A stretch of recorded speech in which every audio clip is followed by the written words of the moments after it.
Hello दोस्तों, हमारे YouTube channel books play में आपका स्वागत है। आज हम बात करने वाले हैं मशहूर लेखक जॉन मैडिना की किताब ब्रेन रूल्स के बारे में, जिसमें हम मस्तिष्क के काम करने के 12 सीक्रेट तरीकों के बारे में जानेंगे। अध्याय 6, लॉन्ग टर्म मेमोरी, दोहराना याद रखें, रिमेंबर टू रिपीट। हमारे लाइफ से जुड़ी कुछ ऐसी चीजें जो काफी खास होती है, चाहे खुशी हो या गम, वो हमारे ब्रेन में काफी लंबे समय तक रहती है। इसलिए किसी करीबी के साथ बिताए गए पल हमेशा याद रहते हैं। अगर आपके साथ कोई बुरी घटना भी हो जाती है तो उसे भी हम भुला नहीं पाते। एबिंगहॉस ने कहा कि अगर आप बीच बीच में अपनी इंफॉर्मेशन को रिपीट नहीं करेंगे और उसे दूसरे जरूरी इंफॉर्मेशन के साथ कनेक्ट नहीं करेंगे तो आप जल्द ही उसके बारे में भूल जाएंगे। इस प्रोसेस को कंसोलिडेशन कहा जाता है। इस तरह हम अपनी शॉर्ट टर्म मेमोरी को लॉन्ग टर्म मेमोरी में बदलते हैं। आसान शब्दों में कंसोलिडेशन का मतलब है रिपीट करना और जोड़ना। अगर आप सच में कुछ याद रखना चाहते हैं तो आपको उसे बार बार रिपीट करना होगा। इसका मंत्र है रिपीट करें और कनेक्ट करें। आपको ये जानकर आश्चर्य होगा कि आपकी बचपन की यादें उतनी भी सटीक नहीं है जितना आप सोचते हैं। जैसे जैसे समय बीतता है आपकी मेमोरी में किसी भी घटना की डिटेल मिटने लगती है और इसलिए ब्रेन नई बातें उस घटना में जोड़ने लगता है। आपका ब्रेन दुनिया में आपके द्वारा एक्सपीरियंस की गई हर इंफॉर्मेशन को अपने अंदर ले लेता है। इसलिए ये आपकी पुरानी यादों को नई यादों के साथ जोड़ने की टेक्निक का इस्तेमाल करता है। इससे ब्रेन को हर चीज का मतलब समझने में आसानी होती है। जैसे मान लीजिए कि 8 साल की उम्र में आपने बीच पर अपने पेरेंट्स के साथ बहुत ही अच्छा समय बिताया। 10 साल की उम्र तक आप उस दिन की डिटेल को बिल्कुल सटीक तरह से याद रख पाएंगे। हो सकता है कि आपने अपनी डायरी में उस दिन के बारे में लिखा भी हो, लेकिन अगर आप 30 साल बाद उस डायरी को पढ़ेंगे तो उस दिन की मेमोरी वैसी नहीं होगी जो डायरी लिखते वक्त थी। ऐसा इसलिए होता है क्योंकि आपके नए एक्सपीरियंस उस खुशनुमा मेमोरी पर अपना असर डालते हैं, जिस वजह से उसकी डिटेल मिटने लगती है। जिन बातों को हम बार बार याद नहीं करते वो बातें ब्रेन अपने आप डिलीट करने लगता है। इसलिए अगर हमें किसी भी टॉपिक को लंबे समय तक याद रखना है तो उसे काफी इंटरेस्टिंग तरीके से समझने की जरूरत है। इससे ब्रेन उस चीज को लंबे समय तक याद रखे। अध्याय 7, स्लीप वेल थिंक वेल, अच्छी नींद अच्छा जीवन। हर व्यक्ति का एक नेचुरल स्लीप साइकिल होता है जिसे फॉलो करने पर आप बेहतर सोचते हैं और बेहतर महसूस करते हैं। सीधे शब्दों में कहें तो नींद हमारे दिमाग और शरीर को आराम देती है, जिससे वो नए से हो जाते हैं। हमारे ब्रेन को स्वस्थ और तंदुरुस्त रखने के लिए पर्याप्त नींद की जरूरत होती है। जब हम सोते हैं तो हमारी बॉडी खुद को 80% तक हील कर लेती है। स्टडी ने बार बार इस बात को साबित किया है कि नींद की कमी आपकी बॉडी को गंभीर नुकसान पहुंचाती है। हम बिना रुके या बिना नींद लिए लगातार काम नहीं कर सकते क्योंकि हमारी बॉडी में जागने और सोने का एक ऑटोमेटिक सिस्टम बना हुआ है। जागना और सोना हमारी बॉडी के अंदर चल रही एक लड़ाई के रूप में बताया गया है। लेखक का कहना है कि असल में हमारा ब्रेन सोने के दौरान भी रेस्ट नहीं कर रहा होता है। वो दिन भर की इंफॉर्मेशन को प्रोसेस और चीजों को लर्न कर रहा होता है। लेकिन हमारे लिए प्रॉपर स्लीप और नैप्स लेना बहुत जरूरी है एक प्रोडक्टिव ब्रेन के लिए। इसलिए अपना ख्याल रखें और पर्याप्त नींद लें। यह आपके मस्तिष्क को बेहतर ढंग से कार्य करने में अवश्य लाभदायक होगी। आपने देखा होगा कि जब आप थके होते हैं या फिर थोड़ा गुस्से में होते हैं, लेकिन जब आप सोकर उठते हैं तो आपका ब्रेन तरोताजा महसूस करता है, क्योंकि हमारा ब्रेन सोते समय पुराने और बुरे विचारों को साफ कर देता है। पूरे दिन में हमारे ब्रेन के कई सेल्स मरते रहते हैं, लेकिन सोते समय हमारा ब्रेन फिर से उन सेल्स को बना लेता है, जिससे हमारा ब्रेन अच्छे से काम करता है। जो लोग समय से नहीं सोते और पर्याप्त नींद नहीं लेते हैं उनका दिमाग सही से काम नहीं करता है। फोकस करने की power, brain function, memory, mood और लॉजिकल थिंकिंग वक्त के साथ डैमेज होता है। ऐसे लोगों को एंजाइटी, डिप्रेशन भी होने लगता है। इन्हें भूलने की समस्या होने लगती है और ये काफी चिड़चिड़े और गुस्सैल भी हो जाते हैं।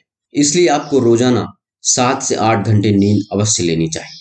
यहाँ तक कि दोपहर में झपकी लेना भी रिसर्च करने वाले द्वारा हेल्दी माना गया है। झपकी लेने का मतलब ये नहीं है कि आप आलसी या ज्यादा सो रहे हैं। हमारी बॉडी को बस कुछ देर आराम करने का मौका चाहिए, फिर चाहे वो कुछ ही मिनटों का क्यों ना हो। नासा द्वारा किए गए एक स्टडी से पता चला है कि 26 मिनट की झपकी लेने के बाद एक पायलट की परफॉर्मेंस 34% बढ़ गई थी। एक और स्टडी से पता चला कि 45 मिनट की झपकी लेने वाले स्टूडेंट्स की मेंटल प्रोसेसिंग काफी बढ़ गई थी। आइए एक कहानी से इसे समझते हैं। 1965 में 17 साल के रैंडी गार्नर ने फैसला किया कि वो अपने साइंस प्रोजेक्ट के लिए 11 दिनों तक लगातार जागता रहेगा। उसने इस अद्भुत काम को सच में करके ही नहीं दिखाया, बल्कि उसने उस साल सबसे लंबे समय तक नींद न लेने वाले इंसान के रूप में एक रिकॉर्ड भी बनाया। लेकिन इसके बाद अपने एक्सपेरिमेंट के दौरान रैंडी बहुत थका हुआ, चिड़चिड़ा और भुलक्कर जैसा बर्ताव करने लगा।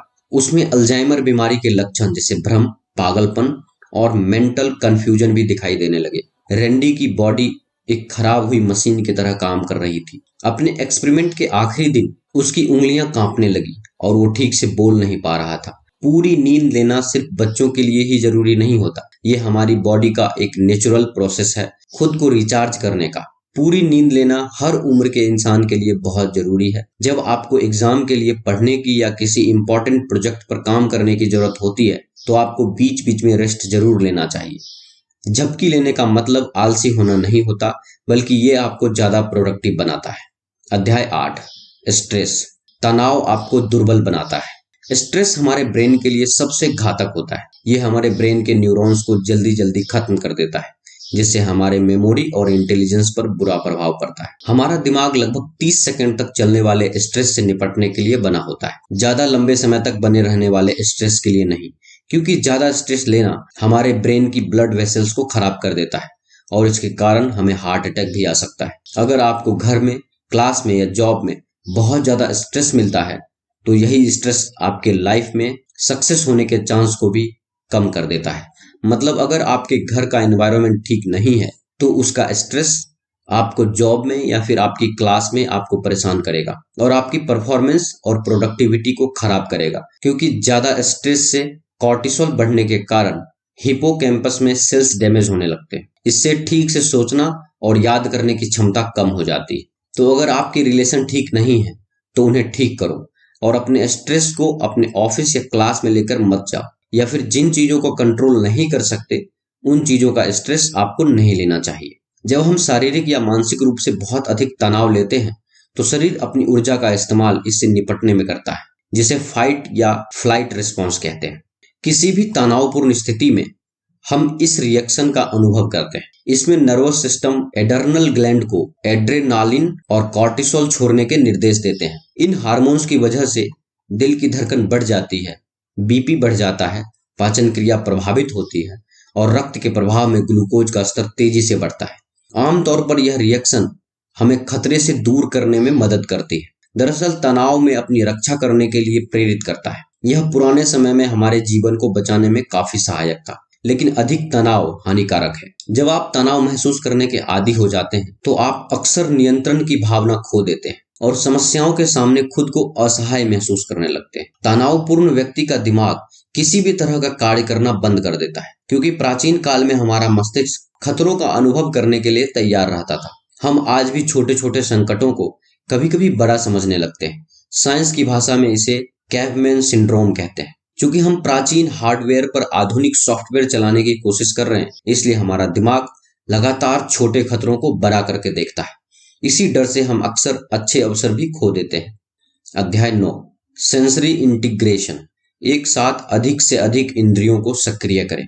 हमारे अंदर 5 ज्ञानेंद्रियां होती है और हमें अपनी ब्रेन पावर को बढ़ाने के लिए इन इंद्रियों का सही इस्तेमाल करना चाहिए। हम अपनी इंद्रियों के माध्यम से एक घटना के बारे में जानकारी को इकट्ठा करते हैं।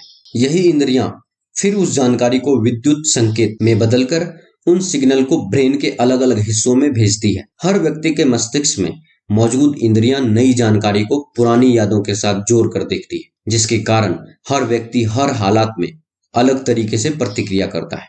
हमारी हर इंद्री एक साथ मिलकर कार्य करती है, जैसे देखना और सोचना, सूंघना और खाना आदि। इस बात का अर्थ यह है कि ज्यादा इंद्रियों का इस्तेमाल करने से हमारे मस्तिष्क का ज्यादा बेहतर प्रयोग होता है। उदाहरण के लिए, जैसे हमारे सूंघने की शक्ति है, जो हमें पॉपकॉर्न की खुशबू से थिएटर की याद दिला देती है। पहली बारिश के वक्त मिट्टी की सौंधी सौंधी खुशबू किसके ब्रेन को सुकून नहीं देती, या बारिश और फूलों की खुशबू किसी व्यक्ति, सिचुएशन या जगह की याद दिलाती है। तो अगर आपको पढ़ते वक्त या काम करते वक्त अगर कुछ याद करना हो, तो आप उसके साथ एक फ्रेग्रेंस या स्मेल को जोड़ सकते हो। अब चाहे यह आपका परफ्यूम हो या फिर रूम कैंडल, आपको जब यह स्मेल आएगी, आपको पास्ट में हुई इंफॉर्मेशन याद आ जाएंगे और इसके चांसेस 10 से 50% भी हो सकते हैं। सेंस ऑफ साउंड में म्यूजिक सुनने से ब्रेन रिलैक्स फील करता है और स्ट्रेस से दूर रहता है, वो भी सिर्फ अच्छे म्यूजिक सुनने से। औपचारिक संगीत में प्रशिक्षण से कई कॉग्निटिव डोमेन के इंटेलेक्चुअल स्किल्स में सुधार होता है। संगीत प्रशिक्षण वाले लोग बातों में भावनात्मक जानकारी का बेहतर तरीके से पता लगाने में सक्षम होते हैं। संगीत सीखने वाले बच्चों और नौजवानों में अपने हम उम्र के लोगों से बेहतरीन सोशल स्किल्स पाए जाते हैं। केवल इतना ही नहीं, जो लोग संगीत सुनते हैं या गाते हैं उनका स्वभाव भी बहुत सहज होता है। संगीत से मन शांत रहता है। दुनिया में अनेक प्रकार का संगीत है जो मस्तिष्क पर अलग तरह का असर करता है। कुछ साउंड वेव्स फोकस करने में हमारी मदद करती है, जिससे कंसंट्रेशन बढ़ता है। सेंस ऑफ टच में जैसे माँ के स्पर्श से ही आपको खुशी मिलती है और आपकी सारी चिंता दूर हो जाती है। जैसे छोटे बच्चे को गोदी में उठाने से भी प्यार और सुकून मिलता है। इसी तरह अपने ब्रेन पावर को बढ़ाने के लिए अपनी सभी इंद्रियों को तरोताजा रखना चाहिए और एक साथ अधिक से अधिक इंद्रियों को सक्रिय रखना चाहिए। अध्याय 10, विजन। दृष्टि अन्य सभी इंद्रियों से बेहतर है। सभी इंद्रियों में सबसे ज्यादा महत्वपूर्ण हमारी आंखें होती है, जो कि किसी को भी स्मरण करने में सहायता करती है। हम ज्यादातर देखी हुई चीजों को ज्यादा याद कर पाते हैं बजाय सुनी हुई चीज के। आप अपने आसपास के लोगों के चेहरों को ज्यादा समय तक याद रख पाते हैं, लेकिन उनके नाम शायद आप भूल जाते हैं। आप उनसे काफी सालों बाद भी मिले तो नाम तो बिल्कुल ही भूल जाते हैं, लेकिन आपको उनका चेहरा याद रहता है। इसी तरह किसी स्टोरी को पढ़कर आप जल्दी भूल जाते हैं, लेकिन अगर उस पर फिल्म बन जाए तो आपको एक एक सीन लंबे समय तक याद रहता है, क्योंकि हमने अपने इतिहास में जानवरों, खाना, खतरा और मुश्किलों को देखने के बाद ही जाना है कि हमारे लिए क्या सही है और क्या नहीं। और फिर वही देखने की शक्ति को हमने आर्ट और लिटरेचर में कन्वर्ट कर दिया ताकि हम चीजों को विजुअली याद रख सके। हमारी दृष्टि सबसे बेहतर इंद्रिय है। जब भी हम अपने विजन का प्रयोग करते हैं तो हमारा दिमाग का बहुत बड़ा हिस्सा एक्टिवेट होता है। विजुअल एनालिसिस हम कई चरणों में करते हैं। रेटिना फोटोन्स को इकट्ठा कर एक जानकारी से भरी फिल्म बनाता है। विजुअल कॉर्टेक्स में यह जानकारी गति अथवा रंग के अनुसार रिकॉर्ड होती है। अंत में हम उस जानकारी को पुनः संयोजित करते हैं ताकि वो हमें दिखाई दे सके।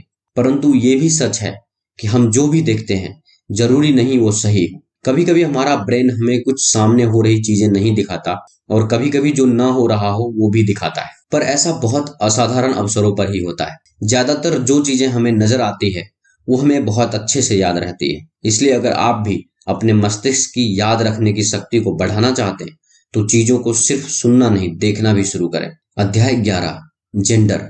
आदमी और औरत का मस्तिष्क एकदम अलग होता है। एक बार एक रिसर्चर लैरी के ने एक एक्सपेरिमेंट में मेल और फीमेल को एक हॉरर फिल्म दिखाई और पाया कि मेल के दिमाग का सिर्फ राइट हिस्सा काम कर रहा है और लेफ्ट हिस्सा शांत था। वहीं फीमेल का लेफ्ट हिस्सा काम कर रहा था और राइट हिस्सा शांत था, जिससे उन्हें पता चला कि मेल और फीमेल का स्ट्रेस हैंडल करने का, सोचने का और काम करने का तरीका एक दूसरे से अलग होता है। और ऐसी ही काफी केस स्टडीज करने के बाद मेंटल हेल्थ प्रोफेशनल को पता चला कि फीमेल्स मेल से ज्यादा डिप्रेस्ड होती है और जल्दी ही नर्वस हो जाती है। वहीं लड़के ज्यादा एंटी सोशल होते हैं। मेल और फीमेल का इमोशंस को हैंडल करने का तरीका भी एक दूसरे से अलग होता है। इससे ये ज्ञात हुआ कि मेल और फीमेल में अलग अलग इमोशंस प्रोसेस होते हैं। जैसे किशोरावस्था आने पर भी मेल और फीमेल में अलग अलग बिहेवियर दिखाई देते हैं। जिस तरह से लड़के गुस्सैल हो जाते हैं तो लड़कियां काफी इमोशनल हो जाती हैं। इस अंतर का मुख्य कारण दोनों में पाए जाने वाले अलग क्रोमोसोम्स हैं। एक महिला का मन मस्तिष्क बहुत जटिल होता है क्योंकि उनके सेल्स में माता और पिता दोनों के एक्स क्रोमोसोम होते हैं। वहीं लड़कों में एक्स क्रोमोसोम केवल मां से आते हैं और वाई क्रोमोसोम पिता से। इन वाई क्रोमोसोम से बहुत कम जीन्स आते हैं, तभी लड़कों का मस्तिष्क उलझा हुआ नहीं होता। आपने महसूस किया होगा कि हर परिस्थिति में आदमी और औरत का इमोशनल रिस्पॉन्स भी अलग अलग होता है। इसका मुख्य कारण भी मस्तिष्क का अंतर ही है। अध्याय 12, एक्सप्लोरेशन। हम बहुत शक्तिशाली हैं और हम खोज करने के आदी हैं। हमारा दिमाग चीजों को एक्सप्लोर करने के लिए बना हुआ है। हम बचपन में बहुत जिज्ञासु होते हैं और कई सवाल पूछते हैं, लेकिन जैसे जैसे हम बड़े होते हैं तो हमारी क्यूरियोसिटी लेवल खत्म होती जाती है। बड़े होने पर हम आलस करने लगते हैं। हम एग्जाम्स में रट्टा लगाने पर ध्यान देते हैं। आज के समय में समाज हमारे अंदर कई तरह के डर और वहम बिठा देती है, हमें हर बात पर टोकती है, मतलब हम खुद से कुछ नया नहीं कर सकते। इन सभी वजहों से हमारा दिमाग संकुचित हो जाता है और हमारी क्यूरियोसिटी खत्म हो जाती है। हम नई चीजों को एक्सप्लोर नहीं करते, लेकिन जिन लोगों में क्यूरियोसिटी और एक्सप्लोरेशन की क्वालिटी होती है वो बड़े सफल होते हैं। हमेशा कुछ नया एक्सप्लोर करने का डिजायर हमें कभी अकेला नहीं छोड़ता, लेकिन हम ज्यादातर अपनी क्लासेस और ऑफिस के कामों में ही उलझे रहते हैं, जबकि हम इंसान नई चीजें सीखने के लिए बने हैं। बच्चे इस बात का सबसे बेहतर उदाहरण है, जो बताते हैं कि हमारा मस्तिष्क कैसे सीखता है। हमें बचपन में जानने की इच्छा कितनी होती थी, हर चीज को खोलकर और तोड़कर उसको जानने का कितना मन होता था, लेकिन यही चीज उम्र बढ़ने के साथ कम हो जाती है। हम अपने पर्यावरण के सक्रिय परीक्षण के माध्यम से, उसके अवलोकन, परिकल्पना, प्रयोग और निष्कर्ष के माध्यम से सीखते हैं। हमें आदत है नई चीजें खोजने की, उनके बारे में जानने की, जो हमारे दिमाग की समझ से बाहर होता है। वो उसे रास नहीं आता, इसलिए वो निरंतर खोज करता रहता है। इसी खोज का फल है कि आज मानव जाति पृथ्वी पर सबसे शक्तिशाली है। गूगल अपने एम्प्लॉय को लगभग 20% टाइम देता है एक्सप्लोर करने के लिए, और इसी एक्सप्लोरेशन ने जीमेल और गूगल न्यूज आइडिया को इन्वेंट किया। हमें भी बच्चों की तरह कुछ नया हमेशा ट्राई करते रहना चाहिए। नए आइडिया और ब्रेन ग्रोथ के लिए यह बेहतर होता है। दोस्तों, इसी तरह आपको भी अपने अंदर जिज्ञासा को बनाए रखना चाहिए। आपका जिज्ञासु होना बहुत जरूरी है। तो दोस्तों, मुझे उम्मीद है आपको जॉन मेडिना की ये किताब ब्रेन रूल्स की समरी पसंद आया होगा। इस वीडियो को लाइक और अपने दोस्तों के साथ शेयर करें, और ऐसे ही लाइफ चेंजिंग बुक समरीज और नॉलेज से भरे वीडियोस देखने के लिए हमारे यूट्यूब चैनल बुक्स प्ले को सब्सक्राइब करें।